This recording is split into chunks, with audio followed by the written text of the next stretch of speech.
नमस्कार, आप देख रहे हैं नेशन न्यूज 10 और मैं हूं आपके साथ रिचा। चलिए शुरुआत करते हैं खास खबरों के साथ बुलेटिन की। आपको बता दें, मेरठ के लिसाड़ी गेट पर हो रही मारपीट का एक सीसीटीवी फुटेज सोशल मीडिया पर वायरल हो रहा है। वायरल फुटेज में कुछ लोग एक युवक की जमकर पिटाई करते नजर आ रहे हैं। आरोपियों की पिटाई के कारण युवक सड़क पर गिरकर बेहोश हो जाता है और वहीं आसपास के लोग किसी तरह आरोपियों से युवक को बचाते हैं। पुलिस ने मामले में संज्ञान न होने की बात कही है।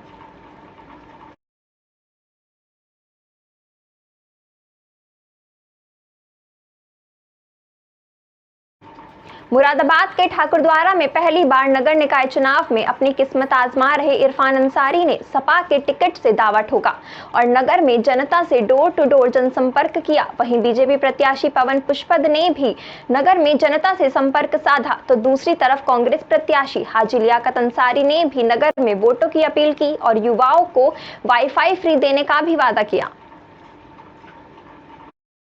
में कांग्रेस ने आपको अपना प्रत्याशी बनाकर उतारा है, तो क्या मुद्दे रहेंगे आपके? हमारे मुद्दे ये रहेंगे इस बार कि पिछली बार हम 5 साल से चेयरमैन रहे और हमने देखा ठाकुरद्वारा के अंदर कुछ भी नहीं था, खाली फॉर्मेलिटी के नाम पर काम किया पिछले चेयरमैनों ने। हम जब आए तो हमारे पास जिम्मेदारी आई, हमने सड़कें बनवाई, सड़कों का हाल बुरा था, यहाँ लाइट का इंतज़ाम बढ़िया नहीं था, लाइट का इंतज़ाम बेहतर किया। पानी का इंतज़ाम नहीं था, पानी के लिए दर दर भटकते थे लोग, हमने पानी के इंतज़ाम किया। जैसा कि सभी जानते हैं कि भारतीय जनता पार्टी कार्यकर्ताओं की पार्टी है और इसमें अधिकतर जो है अपने कार्यकर्ताओं पर ही विश्वास पार्टी जताती है और मैं भारतीय जनता पार्टी का भी बहुत शीर्ष नेतृत्व का आभार व्यक्त करना चाहता हूं, जिसने मुझ जैसे साधारण कार्यकर्ता पर विश्वास जताया। आपको बता दें, जनपद बिजनौर के थाना नागलसोती क्षेत्र में ईख के खेत में महिला का सड़ी गली हालत में शव पड़ा मिला। महिला का शव पड़ा मिलने से क्षेत्र में हड़कंप मच गया और सनसनी फैल गई। मौके पर पहुंची फोरेंसिक टीम और स्थानीय पुलिस जांच पड़ताल में जुट गई है, तो वहीं बिजनौर के एसपी सिटी के डॉक्टर प्रवीण रंजन सिंह ने पुलिस फोर्स के साथ घटनास्थल का निरीक्षण किया है। 15 दिन के आसपास पुरानी ये डेड बॉडी लग रही है। अभी फील्ड यूनिट हमारी आ गई, डॉग स्क्वाड आ गए, कार्रवाई हो रही है, शीघ्र ही इसका अनावरण करेंगे। तो पहचान हो पाई? नहीं, पहचान नहीं हो पाई अभी। आपको बता दें, आज शासन की तरफ से हाई स्कूल और इंटर का यूपी बोर्ड का परीक्षा फल जारी कर दिया गया है, जिसमें हाई स्कूल में सरस्वती विद्या मंदिर अफजलगढ़ जनपद बिजनौर की शीतल कुमारी ने 96.67% अंकों के साथ जिला टॉप किया है और वहीं यूपी बोर्ड में इंटर में एलआरडी इंटर कॉलेज मंडावर की इशिका राजपूत ने जिला टॉप किया है। इशिका ने 96.40% अंक प्राप्त किए हैं और इसने प्रदेश स्तर भी टॉप 10 में 6ठा स्थान प्राप्त किया है। दोनों छात्राओं ने जिले का नाम रोशन किया है। नाम है शीतल कुमारी। और आपके पापा? श्रीमान अरविंद कुमार। अच्छा, आपके पापा क्या करते हैं? कृषि कार्य। हाई स्कूल का रिजल्ट आया, आप पास हो गई, आपका स्थान आया, आपको इसमें कैसा लग रहा है? मुझे अच्छा अनुभव हुआ है और जिले में प्रथम स्थान आने पर विद्यालय का और हमारे गांव का नाम रोशन हुआ है, इस बात की बहुत खुशी है। इस सफलता का श्रेय आप इसे किसे देती हैं? सबसे पहले मेरे माता पिता और उसके बाद सभी गुरुजन। बिजनौर में नगर निकाय चुनाव की घोषणा होने के बाद चुनावी गलियारों में एक बार फिर से रौनक लौट आई है। नहटोर की सीट से चेयरमैन पद का चुनाव लड़ रहे राष्ट्रीय लोक दल के प्रत्याशी जैद ने कस्बे में लोगों से जनसंपर्क किया। अपने पिता रशीद अहमद के सपने को साकार करने के लिए चुनावी मैदान में उतरे जैद को जनता का भारी समर्थन मिलना शुरू हो गया है। जैद ने आज कई मोहल्लों में जनसंपर्क किया, जहां पर लोगों ने पूर्ण बहुमत से जैद को जिताने का संकल्प लिया है।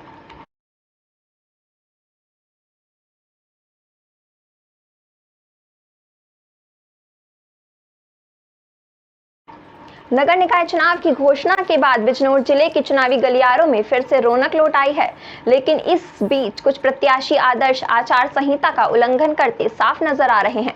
चांदपुर में राष्ट्रीय लोक दल के प्रत्याशी अरशद अंसारी ने आदर्श आचार संहिता का उल्लंघन करते हुए ढोल नगाड़ों के साथ नगर में रैली निकाली और साथ ही कार्यालय के उद्घाटन के दौरान राष्ट्रीय लोक दल के प्रत्याशी ने खुलकर आदर्श आचार संहिता का उल्लंघन किया। इतना ही नहीं, बेतहाशा भीड़ होने के बावजूद भी जिला प्रशासन ने अभी तक कोई कार्रवाई नहीं की है।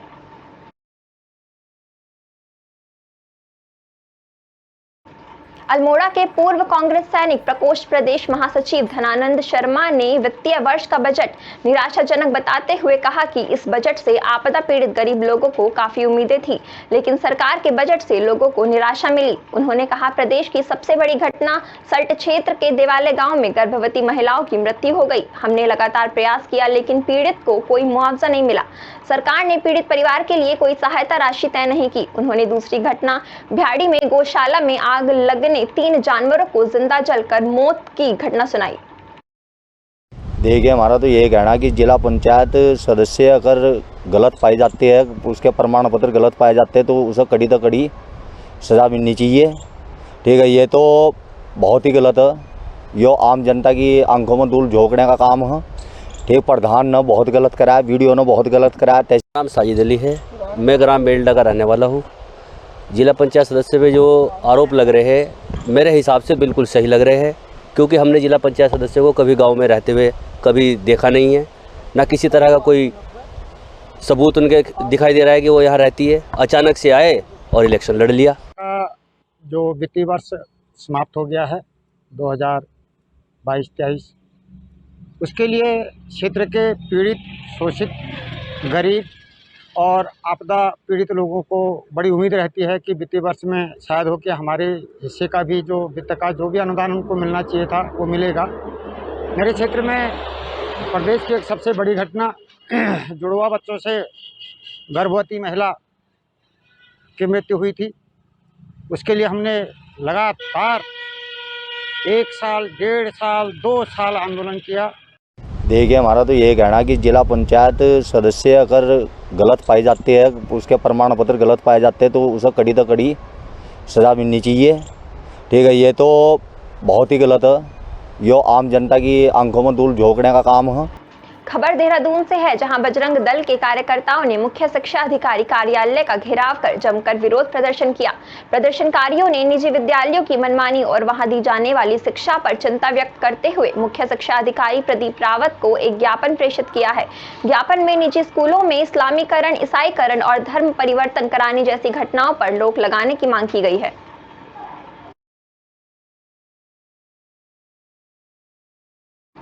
चार धाम यात्रा को लेकर सोशल मीडिया पर कही जा रही तमाम बातों को पुलिस ने अफवाह बताया है और इस तरह की अफवाह फैलाने वालों पर कार्रवाई की चेतावनी भी दी है। आपको बता दें, मंगलवार को केदारनाथ धाम के कपाट खुलने के साथ ही यात्रा भी शुरू हो गई। इसे लेकर सोशल मीडिया पर कई लोगों ने यात्रा की व्यवस्था और दर्शन को लेकर तरह तरह की पोस्ट डाली है। कुछ ने कई लोगों के बिना दर्शन किए लौटने और कुछ लोगों को मंदिर में जाने से रोकने की बातें कही हैं। डीजीपी अशोक कुमार ने पुलिस कप्तानों को इस तरह की अफवाहों पर नजर रखने के निर्देश दिए हैं।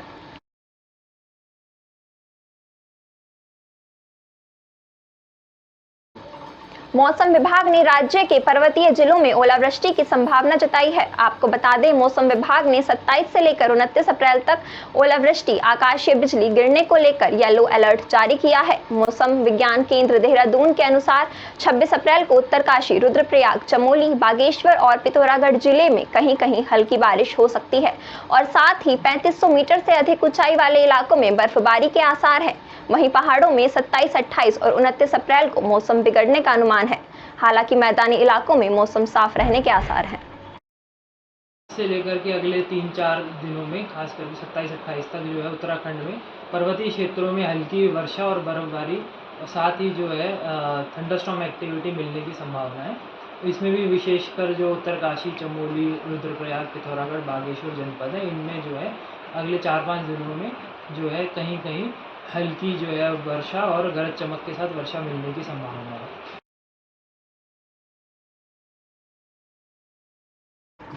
आईपीएल पर ऑनलाइन सट्टे का धंधा चला रहे बिहार के 5 छात्रों को दून पुलिस ने गिरफ्तार किया है। ये सट्टे के साथ ही चंडीगढ़ और हरियाणा ब्रांड की शराब लाकर उसे भी महंगे दामों में बेच रहे थे। आरोपियों के कमरे से 70 शराब की बोतलें भी मिली है। आरोपियों में 4 के पिता सरकारी नौकरी करते हैं और 1 के पिता वकील हैं। छात्रों के खिलाफ जुआ अधिनियम और शराब तस्करी को लेकर पुलिस ने मुकदमा दर्ज कर लिया है। आपको बता दें, आरोपियों के पास से 23,000 रुपए की नकदी, 7 मोबाइल फोन, 14 एटीएम कार्ड, सट्टे के हिसाब का रजिस्टर, 3 अटैचियों में पैक की शराब की 70 बोतलें मिली हैं। 5 अभियुक्त मिले जिनके द्वारा जो है ऑनलाइन आईपीएल में सट्टा लगवाया जा रहा था, जिनके पास से लगभग 7 मोबाइल और 14 एटीएम रजिस्टर और साथ ही 23,000 रुपये कैश मिला। इसके अतिरिक्त जो बैंकों में जो ट्रांजैक्शन की जा रही थी उसके संबंध में हम लोग विवेचना कर रहे हैं। साथ ही वहाँ पर से करीब 70 बॉटल्स जो है अंग्रेजी शराब भी मिली, जो कि इनके द्वारा कॉलेज के बच्चों को ही जो है बेची जाती थी। इसमें खास बात ये है कि जो 5 अभियुक्त हैं ये सभी स्टूडेंट्स हैं, जिनमें से कि अलग अलग इंस्टीट्यूट में जो प्रेमनगर में वहाँ पर पढ़ते हैं। नाबालिग के साथ दुष्कर्म और अपहरण करने के मामले में फरार चल रहे एक आरोपी को लक्सर कोतवाली पुलिस ने गिरफ्तार कर लिया है। आपको बता दें कि बीते कुछ माह पहले लक्सर कोतवाली क्षेत्र स्थित अकबरपुर गांव निवासी एक व्यक्ति ने पुलिस को तहरीर देकर बताया था कि पड़ोस में रहने वाले युवक ने उनकी नाबालिग लड़की के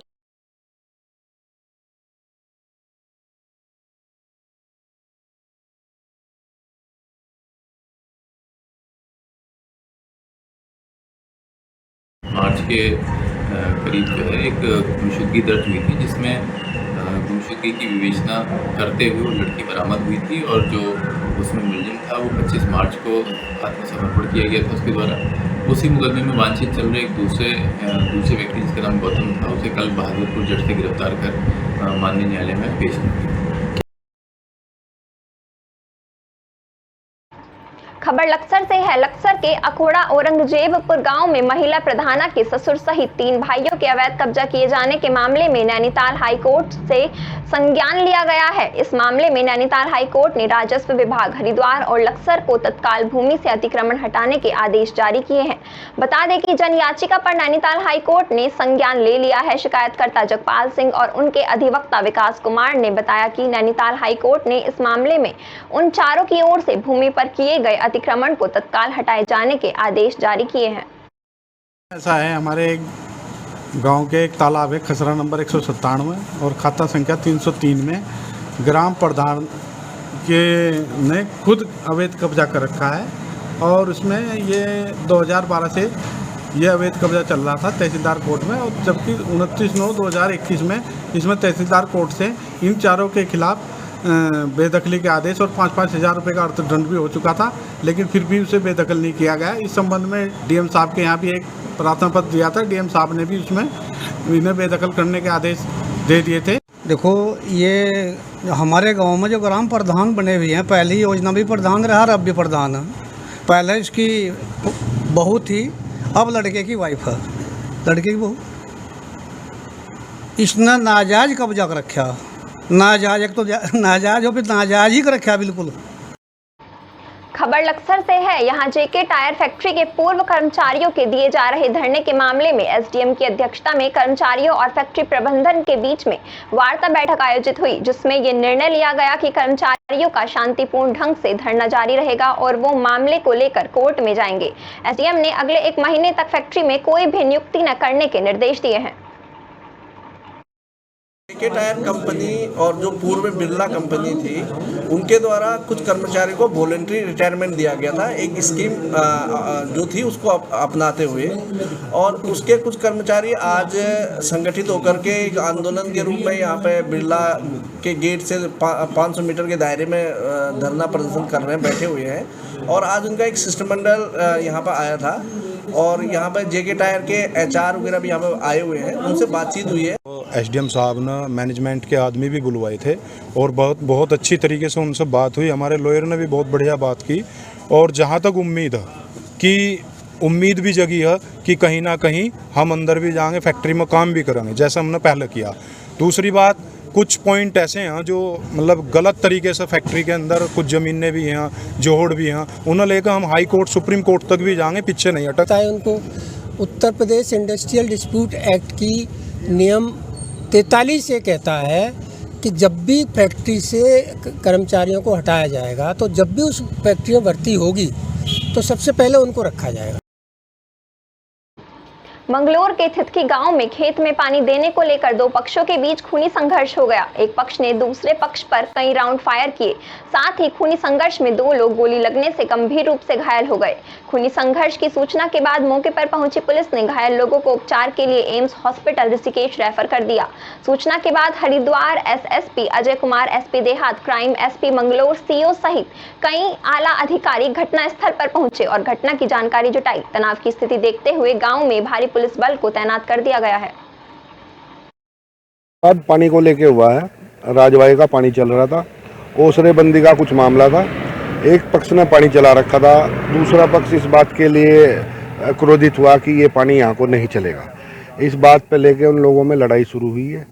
उसके बाद एक पक्ष के द्वारा जो फायरिंग वगैरह की गई है, वो फायरिंग में दो लोगों को गोली लगी है, एक के हाथ में बलकटा लगा है। अब बाकी मैं मौके पे नहीं था, जितनी मुझे जानकारी मिली है मैं आपके साथ शेयर कर रहा हूं। विवाद को लेकर दो पक्षों में पहले कहां सुनी गई, इसके बाद एक पक्ष के द्वारा जो है इसमें फायरिंग की गई और हमला किया गया। इसमें दो लोग को गन शॉट इंजरी आई है, बाकी एक को शार्प इंजरी है। तो तीनों लोग को हॉस्पिटल भेज दिया गया, दो लोग को अभी इलाजरत से एम्स के लिए भेजा गया है। बाकी शहर इसमें देहात में शांति बनी हुई है। सिंगरौली जिले में अंतर्राष्ट्रीय मानवाधिकार और अपराध नियंत्रण संगठन के राष्ट्रीय महासचिव अमित तिवारी ने सिंगरौली जिला उपाध्यक्ष राजू सोनकर को बनाया है।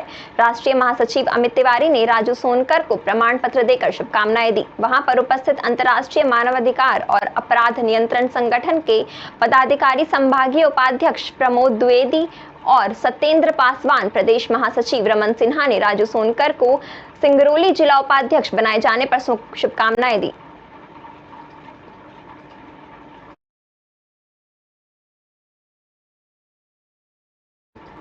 एनटीपीसी सिंगरौली में आयोजित बाल भवन के वार्षिक उत्सव में बच्चों ने बिखेरे विविध रंग। बच्चों का सर्वांगीण विकास सुनिश्चित करने के उद्देश्य से एनटीपीसी सिंगरौली वनिता समाज की तरफ से संचालित बाल भवन के वार्षिक उत्सव का आयोजन किया गया। कार्यक्रम में बच्चों ने रंगारंग कार्यक्रम प्रस्तुत किए और सभी अभिभावक गणों ने बच्चों का हौसला बढ़ाया। आपको बता दें, बाल भवन प्रभारी वनिता समाज ने कहा कि बाल भवन इस क्षेत्र का काफी प्रसिद्ध और पुराना विद्यालय है, जो नन्हे मुन्ने बच्चों को प्रारंभिक और गुणात्मक शिक्षा प्रदान करता है।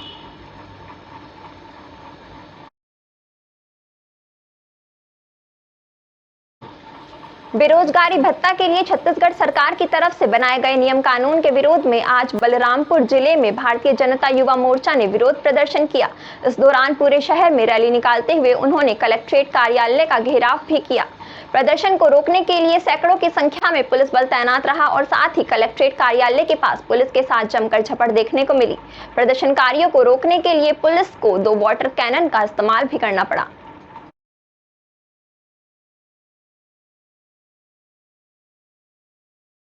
चुनावी जन घोषणा पत्र में जो युवाओं से वादे किए गए थे, उन मांगों को लेकर हम आज सड़क पे उतरे हैं, आंदोलन कर रहे हैं। लेकिन आप देख रहे हैं कि पुलिस किस प्रकार से युवाओं के साथ व्यवहार कर रही है। यही नहीं, आपने रायपुर में भी बेरोजगारों को रोजगार मांगते हुए देखा, वहां भी लाठी चलाई गई। आज हमारे ऊपर पानी के फुहारे फेंके जा रहे हैं। किस प्रकार से युवाओं के साथ डंडे चलाने का प्रयास किया जा रहा है, यह छत्तीसगढ़ का युवा नहीं सहेगा। सबको भत्ता, पूरा भत्ता, ये हमारे युवा मोर्चा का मांग है। 1,30,000 अभी तक का बनता है। पूरे 5 साल का भत्ता भूपेश बघेल जी को देना होगा। पूरे 5 साल का भत्ता नहीं देंगे। इसी प्रकार से हम सड़क में युवाओं की लड़ाई को लड़ते रहेंगे और इस तानाशाही और बर्बर सरकार को उखाड़ फेंकने में युवा मोर्चा कोई भी कोर कसर नहीं छोड़ेगा। खबर छत्तीसगढ़ से है। यहाँ की ग्राम पंचायत अमरपुर में एक सप्ताह से ट्रांसफार्मर खराब होने से ग्राम पंचायत के लोगों को काफी दिक्कतों का सामना करना पड़ रहा था, जिसके बाद इसकी जानकारी जिला पंचायत सदस्य और विद्युत समिति के सभापति श्रीमती हीरामणि निकुंज को मिलते ही अधिकारियों से बात करके तत्काल ट्रांसफार्मर लगाया गया, जिससे गाँव के लोगों के चेहरे पर मुस्कान लौट आई।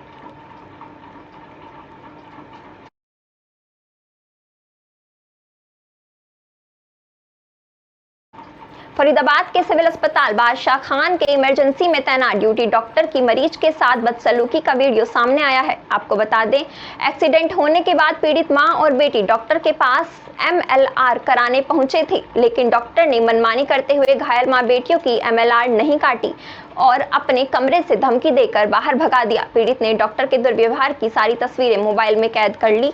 आपको बता दें, पीड़ित परिवार ने भीम आर्मी के कार्यकर्ताओं के साथ मिलकर डॉक्टर के खिलाफ अस्पताल में रोष प्रदर्शन किया। क्या नाम है आपका? मेरा नाम सुशील है। सुशील जी, प्रदर्शन कर रहे हैं, क्या मांग है, किस लिए प्रदर्शन? ये मांग इसलिए है कि लड़की का एक्सीडेंट हुआ था कल, और एक्सीडेंट के बाद एमएलआर कटवाने के लिए हम यहाँ पर आए थे बीके में। तो डॉक्टर साहब बोलते हैं कि पहले आप पुलिस को बुला के लाओ तो एमएलआर काटेंगे। जब मैंने डॉक्टर से बात करी, डॉक्टर साहब बोलते हैं ठीक है कोई बात नहीं, एमएलआर काट देते हैं। मेरे से बोला आपको मैंने पहले कभी देखा, आप आए हो? मैंने कहा मैं आया हूँ। मैं बाहर चला गया, ये भाई थे और इनके लड़के पिताजी थे, वो अंदर रह गए। तो इनको बाहर भेजा कि सुशील को बुला के लाओ, मुझे बुला के लाओ। मैं अंदर गया तो मुझसे बोला आप पहले किस साथ आए थे? मैंने कहा टिंकू के साथ आया था, कि टिंकू ने पहले भी डॉक्टर सरदार जी के खिलाफ एप्लीकेशन दे रखी है, वो एमएलआर काटने में ऐसी आनाकानी करते हैं, काटते नहीं है एमएलआर। सितारगंज से इस वक्त की बड़ी खबर आ रही है। आपको बता दें, सितारगंज में जेल कैंप रोड पर दिन दहाड़े मर्डर करने का मामला सामने आया है। ये मामला सितारगंज इंटर कॉलेज के सामने का है। आपको बता दें, मामूली कहासुनी के बाद मर्डर की घटना को अंजाम दिया गया है। मिली जानकारी के मुताबिक मृतक का नाम रंजन सिंह निवासी पीलीभीत बताया जा रहा है। रोज की तरह मजदूरी के लिए निकला था घर से। कोतवाली से महज 150 मीटर की दूरी पर किया गया है मर्डर। सूचना पर पहुंची पुलिस ने शव को कब्जे में लेकर मामले की जांच शुरू कर दी है।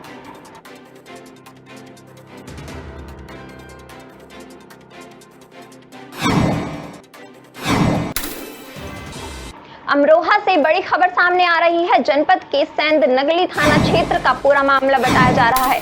सेंध नगली के तालाब में तैरता मिला युवक का शव, हत्या कर शव तालाब में फेंकने की आशंका भी जताई जा रही है। जानकारी मिलने पर मौके पर पहुंची पुलिस ने मृतक के शव को पोस्टमार्टम के लिए भेज दिया है। आपको बता दें, शव 3 से 4 दिन पुराना बताया जा रहा है। मृतक की शिनाख्त करने में पुलिस जुटी है।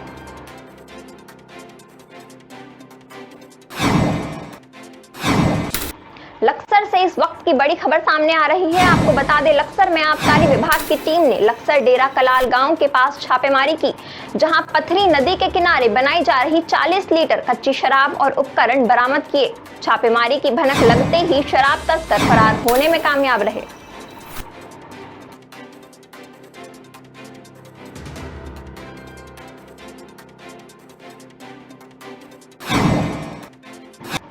ऐसी ही देश और दुनिया से जुड़ी तमाम बड़ी खबरों के लिए देखते रहें नेशन न्यूज़ 10। नमस्कार।